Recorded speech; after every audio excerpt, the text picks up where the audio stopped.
দর্শক, এদিন ক্যাপটাউনের বিপক্ষে দুর্দান্ত ঝোড়ো ব্যাটিং করেছেন সাব্বির এমন দুর্দান্ত ব্যাটিংয়ে দিশেহারা ক্যাপ্টেনের বলাররা। এদিন হারাহারি বোল্টসের হয়ে দুর্দান্ত খেলেছেন সাব্বির। জিম আফ টি-20 লিগে হারাহারি বোল্টসের হয়ে ইতিহাস করলেন সাব্বির। তো দর্শক, ভিডিওটি না টেনে সম্পূর্ণ দেখার অনুরোধ রইল।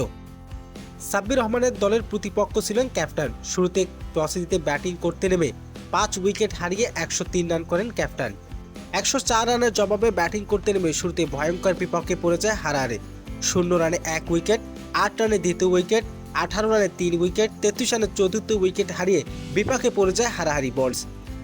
এরপর মাঠে আসেন সাব্বির রহমান। নিশামের সাথে লম্বা জুটি করেন সাব্বির। তবে আজকের ম্যাচে দুর্দান্ত খেলেছেন নিশাম। হারাহারি বোল্টসকে জিতে তেমন একটা চাপে পড়তে হয়নি। এদিন জিম আফ টি-20 লিগে পঞ্চম ম্যাচে মাঠে নেমে দুর্দান্ত খেলেছেন সাব্বির। মাত্র 25 বলে 66 রানে দুর্দান্ত এক ইনিংস খেলেছেন তিনি। হারাহারি বোল্টসকে জিতে নতুন এক বিশ্ব রেকর্ড করলেন সাব্বির। তো দর্শক, সাব্বির এমন দুর্দান্ত ব্যাটিং আপনার কেমন লেগেছে জানিয়ে দিন আপনার মূল্যবান মতামতটি।